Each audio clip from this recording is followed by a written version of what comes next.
Welcome back to my channel, Ramier Boulder. May duda ka rin ba sa salin na diniklara ni Cheese Escudero? Kung meron, pareho po tayo. Mayroon din po akong duda. Si Senator Francis Cheese Escudero ay nagdeklara sa kanyang Statement of Asset and Liabilities Network. Batay sa mga kamakailang ulat, lumalabas ngang siya ang pinakamahirap na senador sa 2024 salin niya na may declared net worth na humigit kumulang sa 18.84 milyon.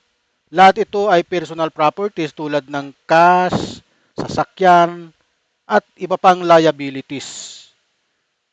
Okay? Ito po ang report. Ano po?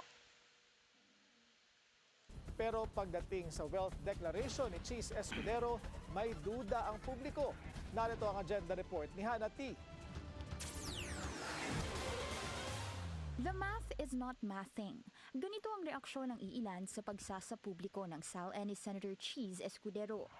Sa lahat kasi ng sitting senators, siya ang may pinakamababang naitalang net worth noong 2024 na nasa 18.84 million. Nagtaka si economist Shelo Magno na mas mahirap pa pala si Escudero kay Senator Risa Ontiveros na may 18.99 million net worth naman. Nakita niyo po na napakinggan niyo po ba ang report na mas mahirap pa siya kay Senator Risa Hontiveros? Ito po ay nakakaduda sapagkat kamakailan lang po ay may mga bali-balita na may regalo daw po si Senator Cheese Escudero sa kanyang asawang si Heart Evangelista, isang Paraiba Tourmaline, ring na binigay niya noong Valentine's Day nung 2020, nung birthday niya noong 2024, sa social media at vlog ni Heart. Lumabas itong bilang isang napakalaking surprise at maraming netizen ang nagtataka kung paano niya na-afford yun. Kasi may nagsasabi po na ito daw po ay mamahalin. Ano po? Hindi natin alam kasi hindi rin natin nakita. Ayon daw po sa mga nakakita, ha? Kung tutusin, may pagkakaiba sa mga estimate ng halaga nito. Pero, excuse me, maraming discussion online. May mga nagsasabi po na ito daw po, di umano, ay $1 million ang halaga. Kaya kapag ipapalit mo sa piso, ito po, kung sa panahon ngayon, ito po ay 59 million. Kung $1 million yun. 59 million peso. Kapag i-convert mo sa peso. Ano po? Kaya lang po ito ay nung February pa, nasa 56 pa yata ang dolyar nun. Kaya 56 million. Ano po? Ha? Kaya yan po. Kasi po ito, 5 to 6 karat na gemstone at diamonds. Ano? Ito ay halos triple ng buong salin ni Cheese Escudero. Ano po? Kaya na magtataka po kayo kung talaga pong ganun ang presyo noon. Ano? Oh. Makikita niyo po dito mamaya kasi di-display po ni Heart Evangelista yung ano. Bakit po may discrepancy?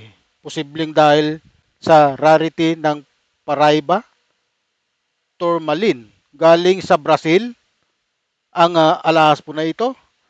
Napakabihira at kung saan binili. High-end jewelry house ba ang pinagbilhan nito? Sa salin ni Cheese ay uh, mayroon po siyang 18.84 million. Kung nagkakahalagang lang ito ng 1 million, kayang-kaya niya po. Ano? Kasi 1 million lang, 1 million peso lang po 'yon. Pero pag ang halaga nun is $1 million, nako po, malaki-laki po 'yun. Taliwas sa kanyang salin na 18.84 million. Ano po? Patuloy po natin. Tanong niya, saan daw kumukuha ng pambili ng regalo si Escudero para sa Saan daw kumukuha ng pambili ng regalo si Escudero? Ha? asawa niyang si fashion icon na si Heart Evangelista. Taong 2024, sa 39th birthday ni Heart, Ayan na po. niregaluhan siya ni Escudero ng singsing Ayan po ang singsing na yan. Nung birthday niya, nung 39th birthday niya, nung February 14. Kasi araw po ng Valentine's Day, ang birthday po nitong si Heart Evangelista. Ano po? Ayan po ang singsing. Ano? Kapag mga alahera o alahero, malalaman nila to kung makita lang nila, alam na nila kung magkano ang presyo nito. Milyon po. Hindi nga lang alam kung dollars ba o peso. Ano? Oh, patuloy po tayo. na tingin ng ilan ay Paribas Tourmaline Gemstone with diamonds. Sa parehong milestone ni Heart ay renewal of vows nilang mag-asawa. Ani Magno, ang estimated value nito ay $1 million o Narinig po ninyo?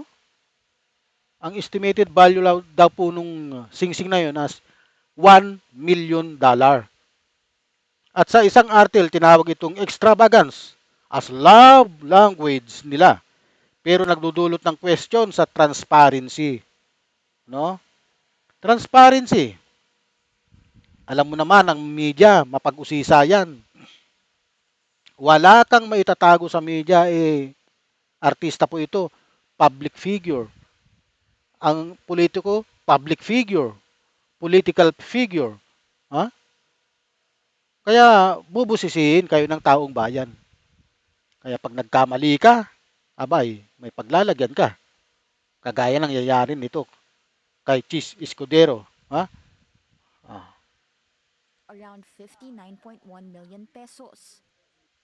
Gara palang panluloko raw ang Kapag sa panahon po kasi natin ngayon, yung palitan ngayon is 59 ang bawat dollar. Kung nagkakahalaga po yan ng $1 million, yan po ay 59 million pesos. Taliwas sa diniklara niya sa kanyang salin na 18.84 million. So, may tagong yaman po siya. Kung ganun, ano po, isa pa, yung aking vlog nung nakaraan, sa Billionaires Village, na mga bilyonaryo lang ang pupwede ron. Bilyonaryong negosyante, bilyonaryong mga artista, at bilyonaryong politiko. Ano po? Ngayon, ito na. Lumalabas na. May conflict sa kanyang salin. Ano ba ang katotohanan? Ano po? Patuloy po tayo. salin ni Escudero. Kaya maganda kung magsasagawa ng lifestyle check ang Dapat siya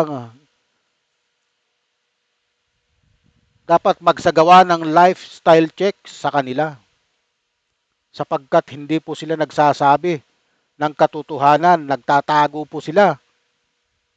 Ano? Kaya sa susunod na halalan, nako, mag-isip-isip po kayo. Yung mga ganitong politician na nagtatago ng mga kayamanan. Hindi nagdideklara ng tama sapagkat galing sa nakaw yung kanilang yaman. Oh. Ano po? Office of the Patuloy po Ombudsman. tayo. Sinusubukan pa naming makakuha ng pahayag mula kay Escudero pero wala pa itong sagot sa amin. Samantala, Ayan po ang report, ano? Ang pagdududa ay valid dahil sa lifestyle nila. Okay lang tayo magduda. Kasi sa lifestyle check, sa lifestyle nila, hindi tugma. Mga travel luxury items na hindi tumutugma sa declared assets. Ano? Kung may investigasyon, posibleng lumabas ang totoo. Ano po?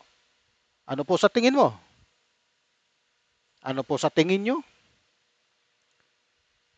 Dapat ba imbestigahan ito ng BIR o Ombudsman? Para sa akin po, dapat. Kasi kaduda-duda po yung kanyang salin. Mukhang hindi siya nagsasabi ng totoo. Okay? Yan po ang aking opinion. Ano naman po ang opinion nyo? Kung may opinion po kayo, pwede nyo pong i-comment. Marami pong salamat. Ano po? Thanks for watching. Don't miss our next video. Mabuhay po kayo.